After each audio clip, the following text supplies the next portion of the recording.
Welcome to Get Over It, the consciousness transforming podcast for exceptional 21st century living. Folks, we have a treat today. We're going to have Rizwan Virk with us, and he's talking about the book Wisdom of a Yogi. And this is based on the autobiography of a yogi. And as I was telling him before we started the show, I had bought that book and I attempted to read it literally 40 times, and I just wasn't getting it. However, once I read his book, I was able to go back and piece the two books together, and I have a fuller understanding. So we want to thank him for that. But again, the book title is Wisdom of a Yogi, Lessons for a Modern Seekers from Autobiography of a Yogi. And you're really going to enjoy this show today. Now, the information shared on Get Over It uses intuitive and pragmatic insight to help you shift your consciousness to break through the blocks and release energy that is no longer needed.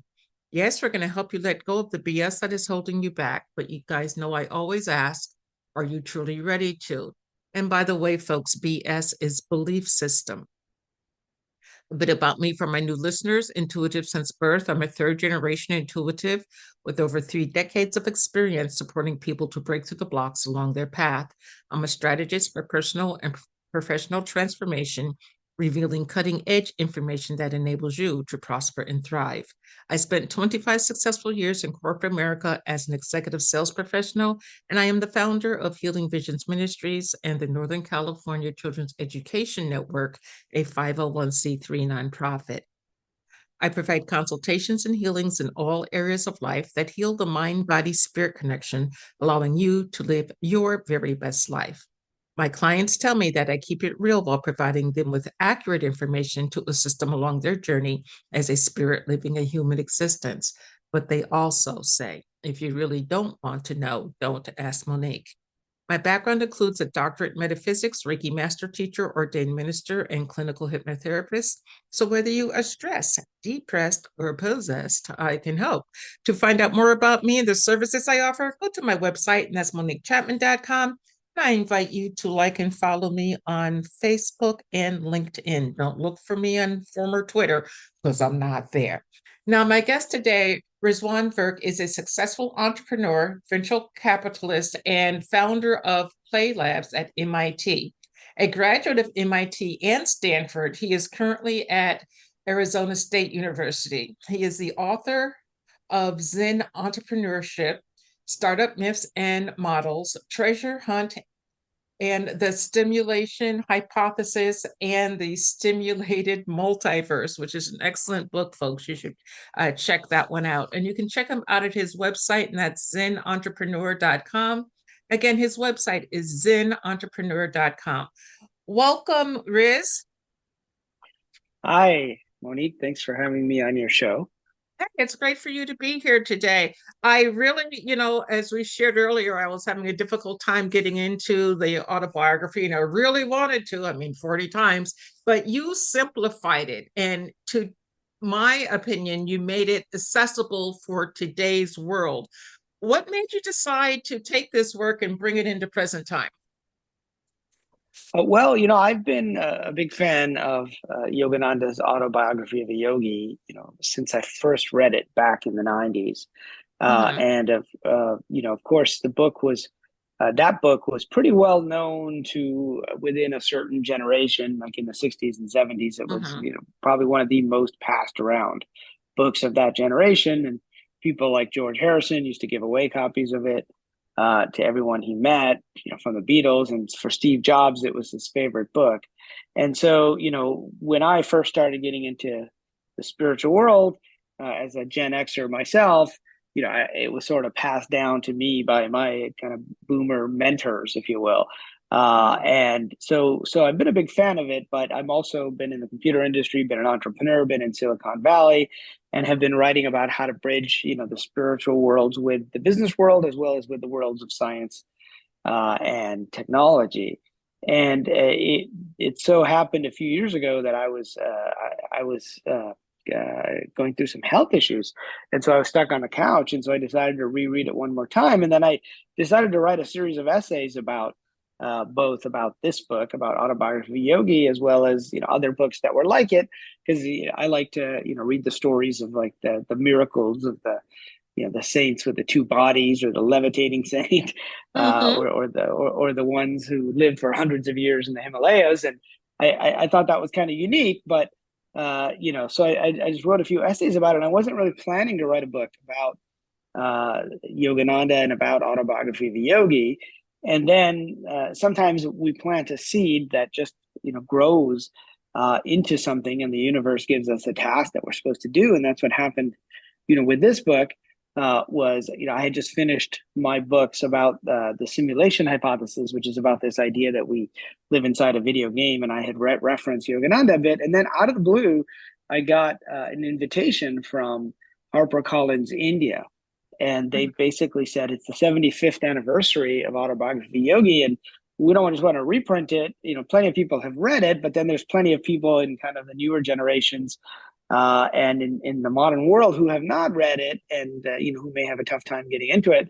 And so we'd like to write a book about lessons someone has learned from the book, and also relate it to more modern ideas like computers and the internet. And Mm-hmm. Yogananda was very good at doing this. He always tried to bring in the latest technology of his time, but he came to the U.S. in 1920. So he was the first Indian guru to really move here and make an impact. But that was 100 years ago that he came here. And so, basically, I got this invitation dropped in my lap to write this book. And at first, I wasn't sure. I was like, "Are you sure you want me to write it? I'm more of a business guy, a technology guy. I'm not a Swami.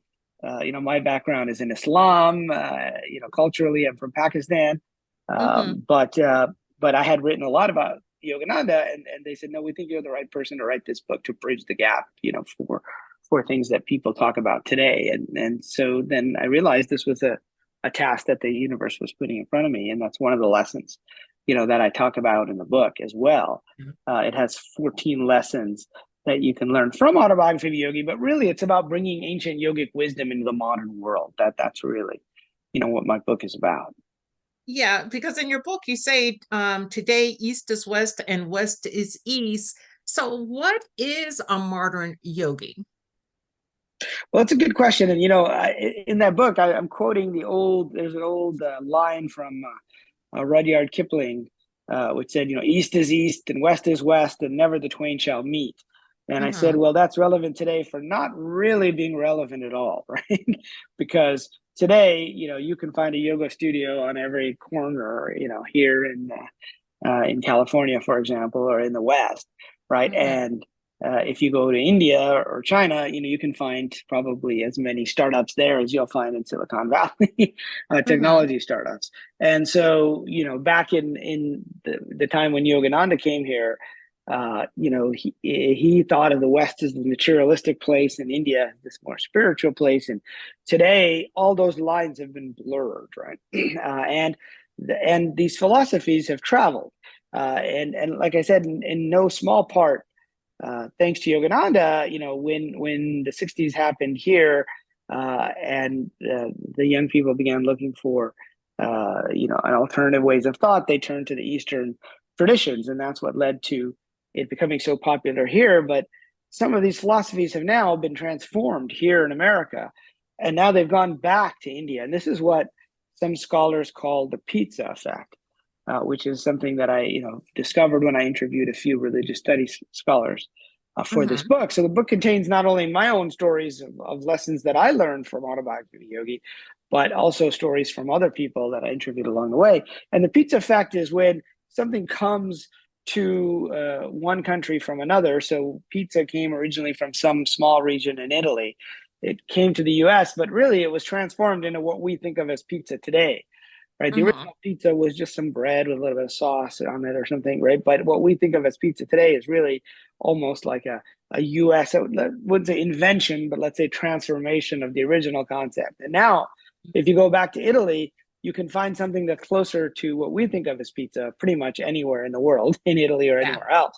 And so the pizza effect is when something travels back. And so Yogananda came here trying to adapt the ancient yogic practices for what was modern at that time, which was after World War One.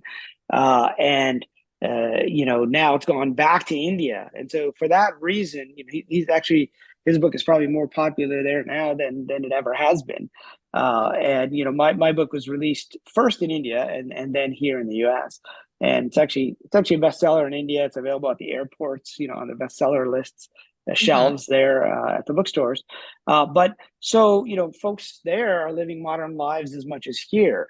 And so a modern yogi is someone who really wants to integrate ancient Eastern philosophy into his life or her life here in Mm-hmm. the West. And so it's not about becoming a renunciate. And I would even say today, it's not as much as it was during Yogananda's time. Go and find a guru and stay with that guru. I mean, today uh, you can find videos of pretty much all these gurus online, right, on YouTube. So that tends to be where people go first. They can find speeches by all these guys, and so it's a very different world than it was in the past because we're so connected, right? You can find videos of gurus in India without having to go there. Now, Steve Jobs, when he was Mm-hmm. younger, he traveled all the way to India to look for some kind of spiritual enlightenment. And what happened was in his dorm room there, where he was staying, somebody had left a copy of Autobiography of a Yogi, right? And then he brought it back here, and then he reread it every year, and then according to his biographer, there was that famous biography that came out a couple of years back. When he looked at his iPad, there was only one book on there. It was Autobiography of a Yogi. And when he died at his memorial service, they gave out this little brown box, wooden box. And then when people went home and opened up the box, they found that there was a copy of Autobiography of a Yogi in there. And so you see that these concepts have traveled back and forth. But back then, he tried to go to India, but then he ended up realizing, oh, this guy who was called the first modern yogi or the first modern guru, Yogananda, lived in the U.S., set up his offices, his headquarters in Los Angeles on top of Mount Washington. It's a beautiful area there.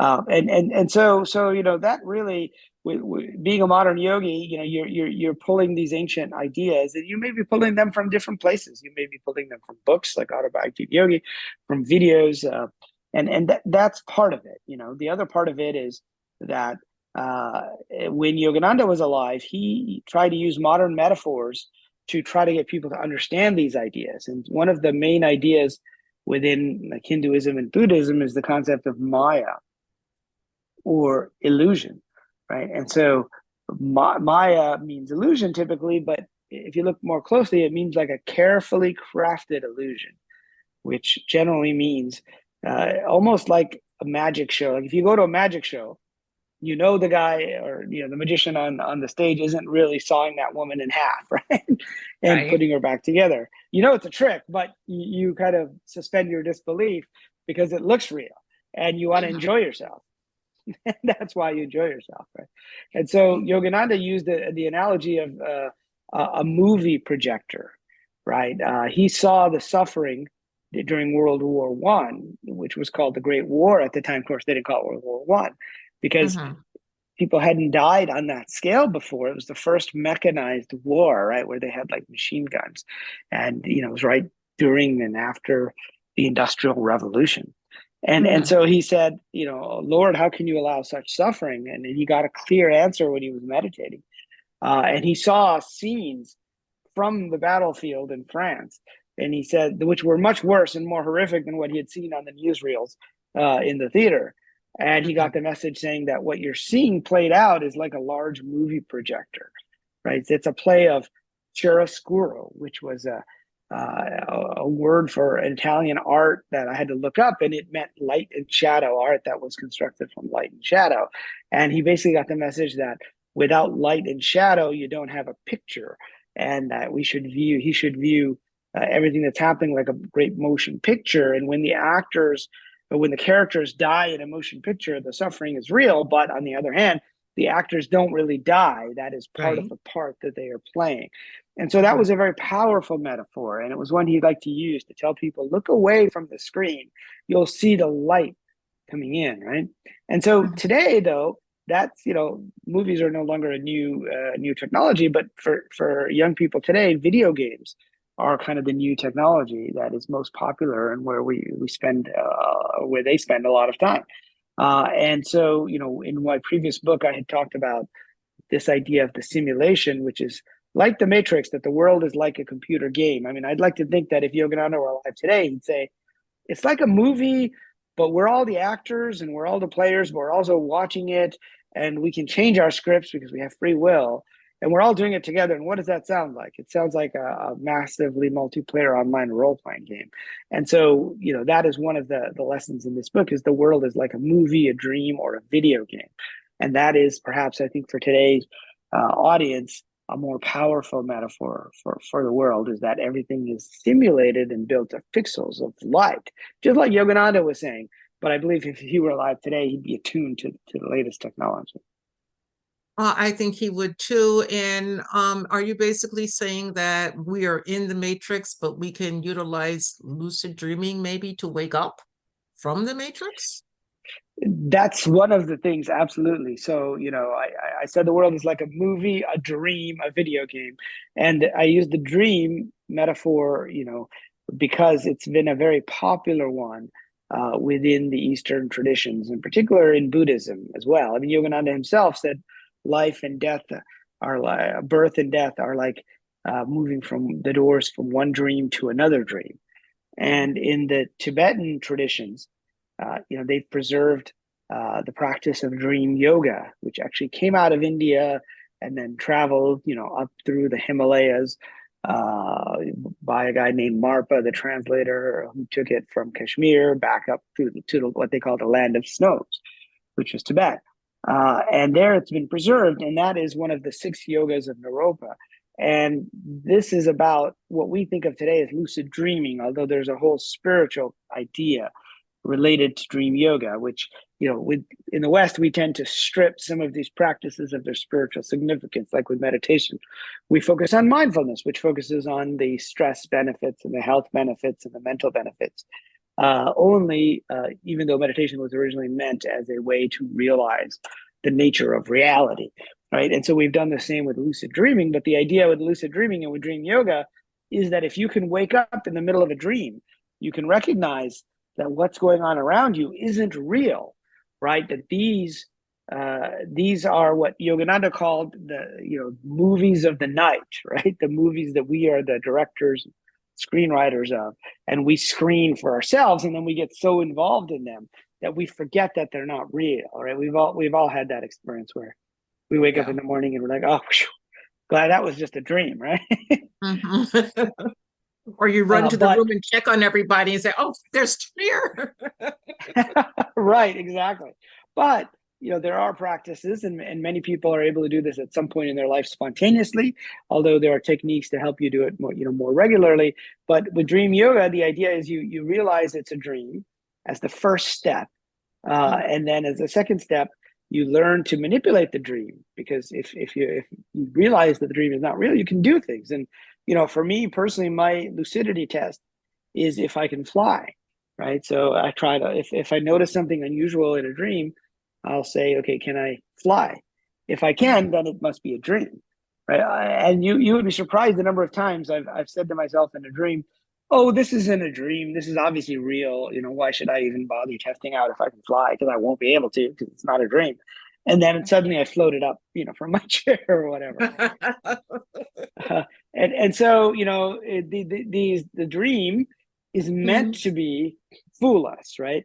And Mhm. there's a whole other element to dreams about karma, which we can talk about in a minute. But this is the basic idea of dream yoga: is once you learn to have that awareness within the dream that what you're seeing is not real, there's a part of you that's outside of that world, and that it is to some extent an illusion, right? Lacking, as the Buddha said, lacking inherent reality. And when the Buddha became awakened or enlightened, a woman asked him, "What are you?" And he used an ancient word that was based on the Sanskrit "buth," which means to awaken in Sanskrit. So he said, "I am awake," and that's what Buddha means. Which means if he's awake, the rest of us must still be asleep, right? And so that is the basic idea. And so within the video game as well, if you think about it, you can be inside a video game on like League of Legends or World of Warcraft or Fortnite, and you get so involved in it, in your character, you identify with that character. And so in a video game, we have the player who exists outside of the game, and then we have the character or the avatar who exists within the game. And that avatar character is who we associate ourselves with. And so the idea is our body is basically like the character in the video game, right? And I went to the UK this summer, and I gave a talk about Islam and the simulation hypothesis. And that was interesting because, you had some very conservative guys and some very modern guys, people from like Egypt, Germany, you had an Ayatollah from Iran, you had all these guys there. It was a very unusual conference. And I was talking about video games and NPCs, which are non-player characters inside video games.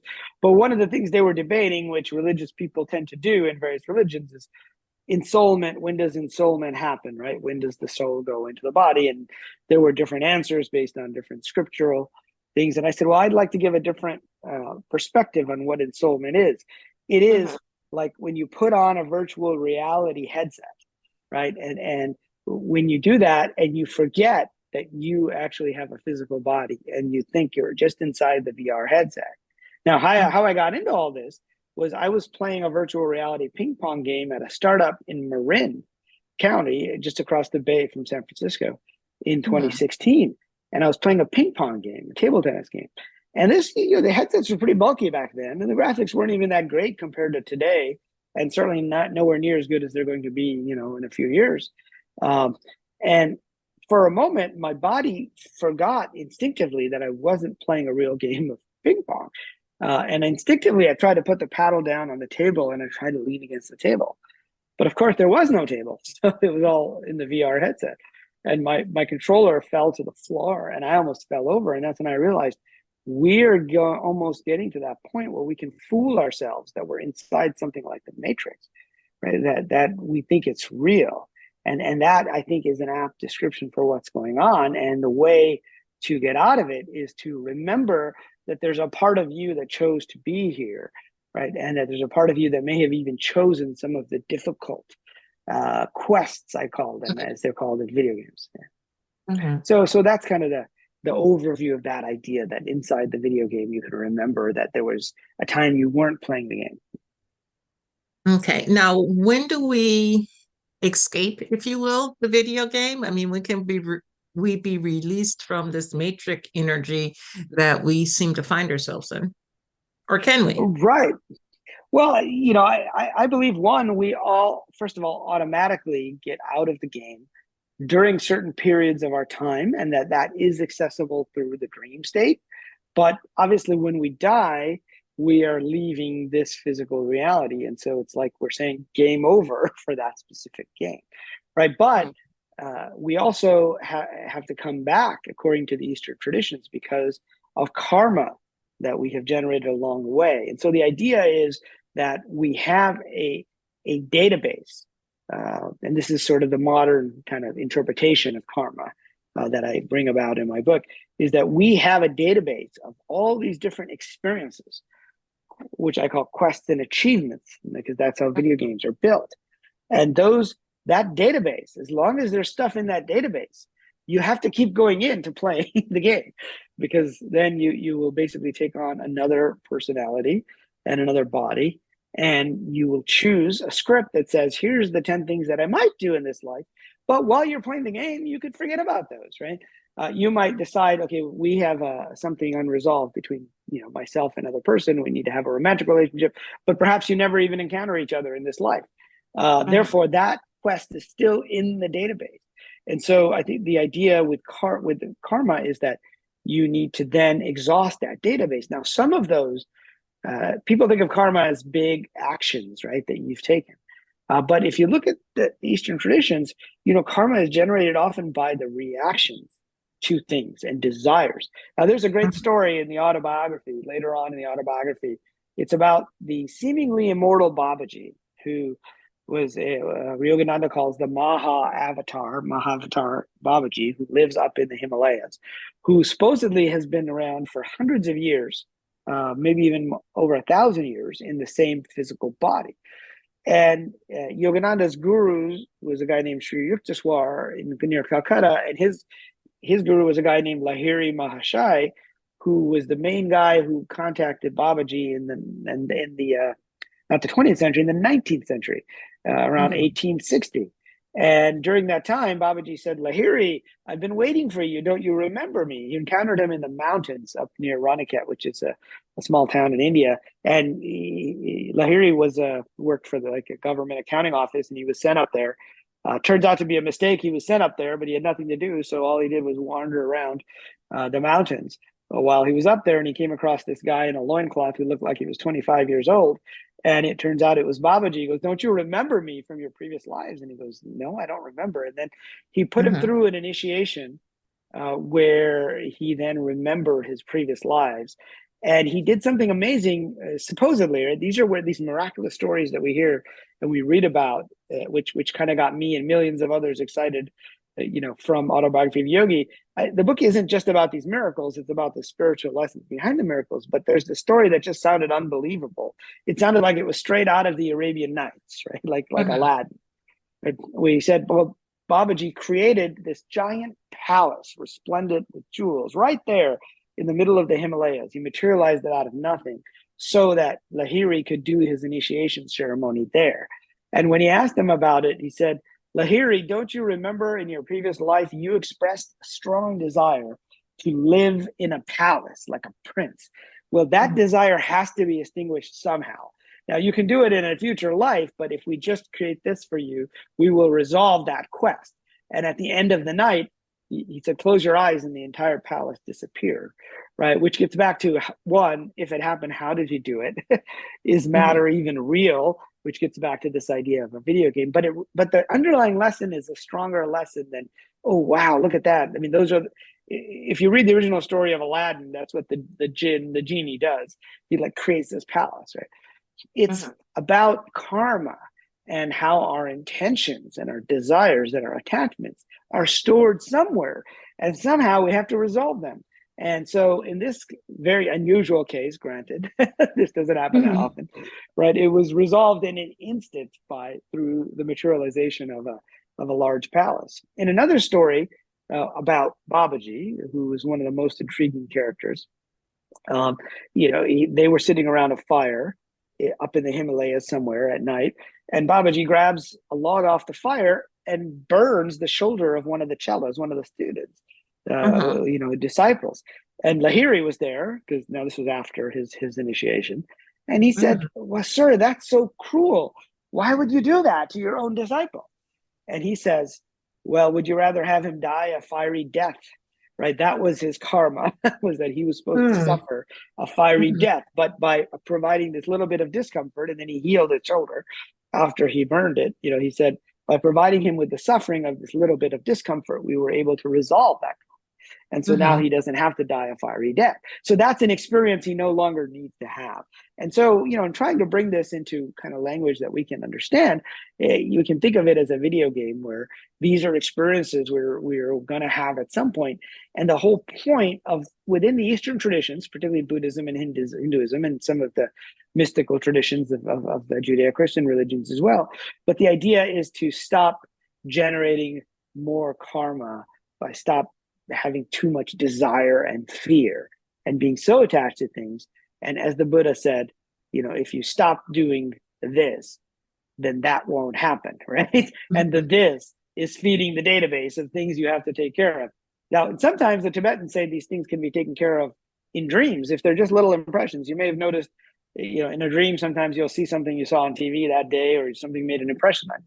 Right? That was Mm-hmm. what the Tibetans call a karmic trace, and it was a small trace, but it was enough that it needed to be resolved, and so it just gets resolved in the dream, because dreams are like little simulations, or little worlds, if you will, that we create for ourselves. But some have to be done in the physical world. Anyway, so that's kind of an interesting way to think about all of this. Okay. Well, in the book, you talk about lesson 5, and that's bilocation, levitation, and telepathy. And I remember back, boy, it was back in 1994, 95. I was still in sales at the time, and I was in the office, making phone calls. And all of a sudden, I noticed that everybody on the team was standing around me. And I looked up and I'm like, well, what's going on? And they said, Monique, you were like 6 inches off the ground. And I'm like, oh, really? Because I had no clue. So talk to us about how we can get to the point of levitation, bilocation, and telepathy. Well, that's very interesting, that showing that this is still going on, right? So, I spend a lot of time in academia with scientists, and in Silicon Valley with technologists, and there's a lot of skepticism about these old stories. And if you read Yogananda, it sounds like these things were happening all the time, right? There was a levitating saint just down the road from where he lived. There was the saint with two bodies, where Yogananda went to visit this guy in Benares. His father sent him with a note when he was a kid and said, "Go find my friend, Kedarnath Babu, but I don't know where he is, so go visit the Swami first." So he goes to visit the Swami and says, "I have a note for this guy Babu." And the Swami says, "Okay, sit down." And the Swami meditates for half an hour. And Yogananda, as a young kid, was kind of impatient. And he's like, "Okay, well, how are we going to go tell him to come here or give him the note?" Mm-hmm. The Swami opens up his eyes and says, "I just told him, don't worry, he'll be here soon." Right. And so the guy shows up like a half hour later, and he looks and he sees the Swami sitting there, and he's amazed. He goes, "Wait, I just saw the Swami like, 30-minute walk away in the marketplace." And Yogananda Mm-hmm. said, "Well, he was here the whole time." And so that was, one of many cases of this bilocation. And, you mentioned your own levitation. And so, I went to talk to some religious scholars about this traditions, and does this stuff still happen today? And one of the scholars I talked to was Diana Pasulka, who's a Catholic professor. I mean, she studies Catholicism. She wrote a book called American Cosmic UFOs, Religion, and Technology, which is pretty well known in certain communities. But anyway, she said that in the Catholic traditions, there's a whole host of that. And in academia, they train you to not believe that this stuff is possible. Uh-huh. And even as a religious scholar, you're supposed to say, well, these are just stories, they're not real. Right? But then when she went to the Vatican and looked at their archives, she found the canonization records of Joseph of Cupertino. And what she found was the testimony of the devil's advocate, who's the guy that the Catholic Church puts in charge of disproving it. To say this, whenever somebody says there's a miracle, the devil's advocate is supposed to show that's not the case, that this was just Uh-huh. BS, right? And Uh-huh. she read those, and she saw there were over 1,000 signatures of people that had seen Joseph float up in this town of Cupertino, in this square, up Uh-huh. high. And just like in your case, right? And so, then she began to believe that, okay, these things are really happening. So, Yogananda talks about, and yoga itself, if you look at the definition of yoga in Patanjali's Yoga Sutras, it's not necessarily the physical postures. It's about stilling what are called the vrittis. The vrittis are like these whirlpools of thought and feeling in the rivers of consciousness. That's how it's kind of translated his famous saying, which is yoga nirodha chitta vrittis, which is the yoga is the cessation of the whirlpools of thought and feeling in the rivers of consciousness. Now, what that means is these whirlpools, we're having them all the time. They're like storms, right? And all we do is it's almost like a snow globe, and we're constantly shaking up the snow globe so we can't see inside. But what happens is these vrittis, according to the ancient Indian traditions, harden into samskaras in our energy field, what they call kosas. And then those become vasanas, or tendencies across lives. And so they harden into karma. And so what happens is that if you loosen these through yoga, any type of yoga, really, it doesn't have to be the physical asanas. They were just one of the 8 limbs of yogas, that your energy field becomes light, and then your physical body becomes lighter. And this can be done through devotion. Like there are many Catholic saints who supposedly this happened to, like Padre Pio is one in the 20th century. who would float up from devotion to God. So clearly, you've lightened your energy field enough that it happens spontaneously. And the same is true within the dream state. I talked about lucid dreaming and flying. There are days when I try to fly up and I can just barely get off the ground. It's like I'm heavy, right? Mhm. And there's other times when the energy body they're so easy to fly up and float, thousands of feet in the air. And and what's the difference? It's usually how much stress I'm under, and how much stuff I'm carrying in my field. And so I think the answer to these things is partly in this model that the body is made of light, and if you have a light body, you can, like in a video game, you can create two copies of your avatar. I mean, that's technically possible Mhm. within a game, but it's also about how we lighten our load in our energy field. So that's really interesting that you have some witnesses there for having done that. So that's probably one of the more recent stories I've heard about levitation. Yeah, well, that was more at the time I was really into and studying light body, and it came through. So I took it as a firm um, understanding and validation that I was on the right path for me at that particular time. Now, you say in your book that you should practice a daily ritual no matter what. It can be as short as 5 minutes or an hour or 50 hours. So tell us about why that's so important. Well, it's important for the same reason that I just, that I just talked about in the definition of yoga itself, right? Because eh, we are constantly creating these vrittis, and so we need to find a way to settle them down. And I talked about the snow globe, and when you shake it, you have to wait for the confetti or the snow to settle before you can really see what's in the scene. And so Mhm. every day, it's like all we're doing all day long is just constantly shaking, and we shake it through our reactions. We shake it through the things that happen to us, right? And so the reason to have a little bit of practice, right? It doesn't even matter how much time there is. And one of the things that Yogananda's lineage did was bring this idea that yoga, and at that time, these types of particular practices were only for the monks and the renunciates. Right? I mentioned Yogananda's guru's guru, Lahiri Mahashaya, who had been married, had kids, and was a government employee. And he supposedly became enlightened after that experience because he remembered his previous enlightenments, and he basically continued to work for the government, continued to live the life of a householder. And so, which is more akin to where we are today, right? At that time, even when Yogananda came over to America, India was modernizing, and his brother-in-law and his older brother were like, "What are you doing? Putting on these dirty robes of a monk? Go get a job, right? Do Mhm. something real, right? Mhm. In the world, be responsible." But because that is the norm for most of us today, most people who are involved in the spiritual path or interested in the spiritual path, have jobs, have families, have things that weigh us down, but they're also the spice of life, right? That if you think about it, that if you've ever played, you remember that old game? I don't know if you remember that, but there was the game called the Game of Life I used to play as a kid, Yeah, yeah, right?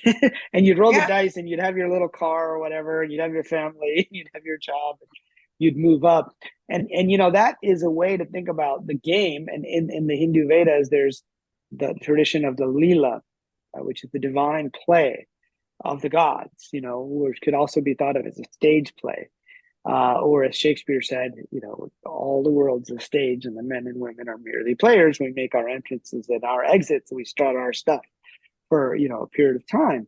Mhm. And so that is part of the game of life. But we often forget about the things we're meant to do. And we're constantly, not only are we playing the game, having the experiences we're supposed to have, but we are also stuffing that database that I talked about earlier called karma based upon our reactions.